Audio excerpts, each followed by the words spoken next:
ढोलकपुर नाम के एक गांव में रामू अपनी पत्नी के साथ रहा करता था। रामू काफी आलसी था। उनसे कोई काम नहीं होता था। वो दिन भर सिर्फ सोते रहता था। सुबह का 11 बज चुका है, पर यह महाराज अभी तक सो रहे हैं। अजी सुनते हो, आज जगना नहीं है क्या? अरे क्या हुआ भगवान, इतनी सुबह सुबह क्यों चिल्ला रही हो? आपके लिए तो अभी सुबह ही होगी, लेकिन औरों के लिए तो अभी दिन के 11 बज चुके हैं। काम पे नहीं जाना है क्या? इस तरह आराम करते रहोगे तो एक समय ऐसा होगा कि घर में खाने के लिए एक दाना तक ना होगा। बात तो ठीक ही है। मैं भी आराम करके काफी थक चुका हूँ। सोचता हूँ थोड़ा और आराम कर लूँ, फिर काम पे जाऊंगा। बस आराम आराम आराम। आराम करने के बाद भी आराम करते हो। अगर इस तरह आराम करते रहोगे तो आज खाना नहीं मिलेगा।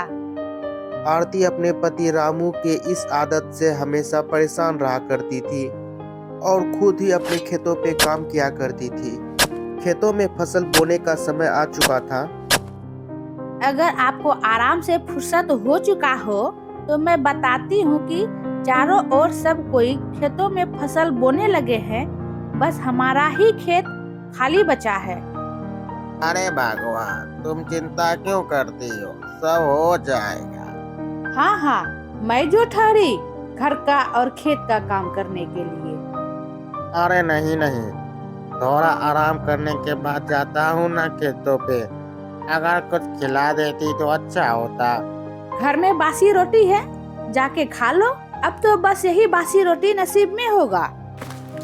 यह कहकर खुद आरती खेतों की ओर चली जाती है।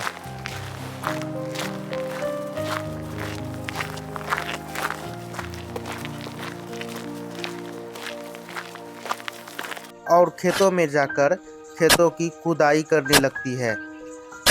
वह खेतों में बीज तो बोती है, पर बीज से पौधा नहीं निकल पाता। वह खेतों में 2 से 3 बार बीज को बो देती है, पर पौधा नहीं होता है। पर दूसरों के खेतों में फसल लहलहाने लगता है। हे भगवान, ये आपकी कैसी लीला है। ना इस खेतों में फसल आ रहे हैं और पति भी दिया तो ऐसा आलसी जो किसी काम का नहीं। हे भगवान, ऐसे कष्ट से अच्छा है कि तुम मुझे उठा लो, या तो कोई चमत्कार करो प्रभु। राम राम भाभी जी, क्या बात है? आप इतने उदास क्यों लग रहे हो? आपको तो पता है ना भाई साहब, चारों ओर के खेत लहलहा रहे हैं, पर मेरे खेतों में न जाने किसकी नजर लगी है। बीज से पौधे ही नहीं निकल पाते हैं। वो तो है। ये जमीन बेकार हो चुका है। आप इसे बेच क्यों नहीं देती हैं भाभी? नहीं नहीं भाई साहब, इस जमीन को कैसे बेचूं? यह मेरे पिता की अंतिम निशानी है। इस खेत को मेरे पिता ने दहेज में दिया था। तो मेहनत कीजिए, मेरी शुभकामनाएं आपके साथ हैं। राम राम भाभी।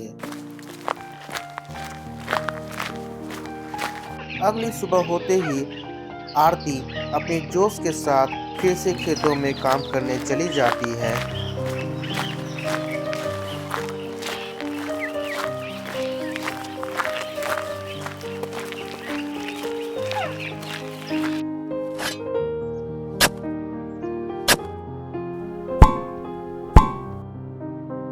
अरे, यह कैसी आवाज है?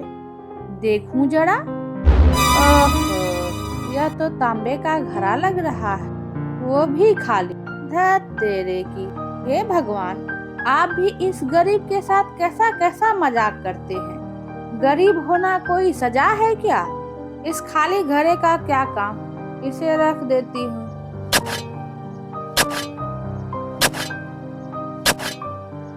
काफी थक गई हूँ, भूख और प्यास दोनों लग गई है। खाना तो नहीं है, लेकिन पानी पीकर प्यास को तो बुझा सकती हूँ। ओहो, घर से कोई बर्तन भी तो नहीं लाई साथ में। लगता है इस घड़े का काम पानी पीने में ही आएगा। मैं बगल से जाकर थोड़ा पानी भर के लाती हूँ।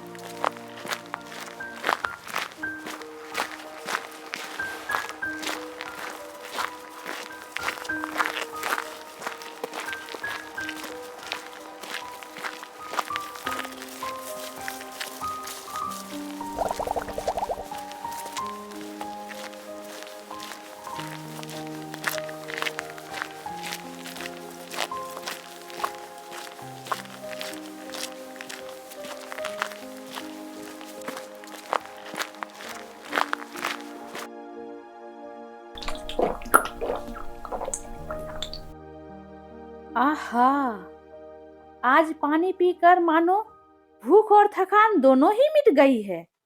काफी ताजगी महसूस हो रहा है। कुछ देर और काम कर लेती हूँ, शाम में घर भी तो जाना है।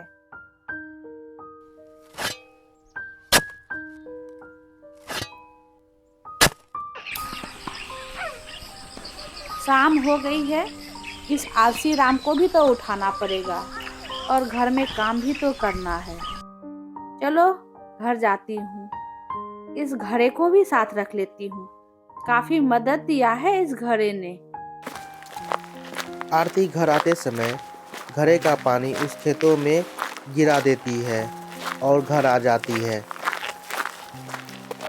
अरे यह क्या है? यह आलसी राम आज जगा हुआ है। चमत्कार हो गया। अब जाकर थोड़ा खाना बना लेती हूँ। अरे बाप रे बाप, यह तो सच में चमत्कार हो गया है। घर में इतना स्वादिष्ट खाना रखा हुआ है, आज मैं तो खुशी के मारे बेहोश ना हो जाऊं। अजी सुनते हो, घर में इतना सारा जो स्वादिष्ट खाना रखा हुआ है, क्या इसे आपने बनाई है? नहीं नहीं, ये खाना मैंने नहीं बनाया है। अच्छा, आप मजाक कर रहे हैं। आपको लगा होगा कि मैं खेतों में काम करके थक जाऊंगी, इसीलिए आपने खाना बनाकर रख दिया है। अच्छा कोई बात नहीं, चलिए खाना खा लेते हैं। अरे भगवान, ये बर्तन कैसा है? ये तो हमारे घर का नहीं लग रहा है।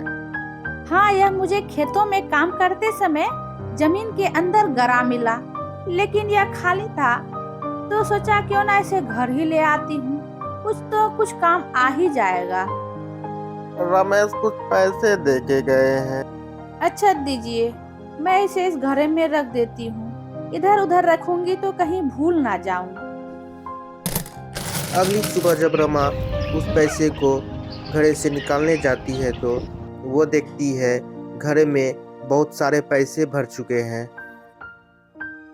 अरे बाप रे बाप, यह तो चमत्कार हो गया। इतने सारे पैसे, यह जादुई घड़ा तो नहीं?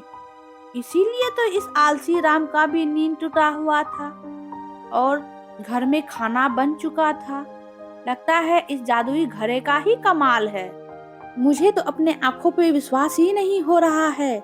अजी सुनते हो, जरा यहाँ आकर तो देखो, यह घड़ा जादुई घड़ा है। अरे क्या हुआ भगवान, अपने आप में क्यों बड़बड़ा रही हो? आइए ना, मैं एक चमत्कार दिखाती हूँ। रमा ने उस घड़े में चावल का एक दाना डाल दिया और देखते ही देखते चावल का ढेर लग गया। अब हमारी गरीबी दूर हो गई और हम अमीर हो गए। अरे नहीं नहीं भगवान, इतनी लालच अच्छी बात नहीं है। हाँ, आपने ठीक बोला। गरीबी क्या होती है, यह मुझसे बेहतर और कोई नहीं समझ सकता। मैं इस घड़े में अनाज निकाल निकाल कर गांव के उन सभी गरीब को दूंगी जो एक वक्त का भोजन कर कर अपना जीवन बिताता है। और रामू भी उस आरती के बातों पे खुश होता है। ठीक है भगवान, अब मैं खेतों पे जाता हूँ। मैं भी आपके साथ चलूंगी।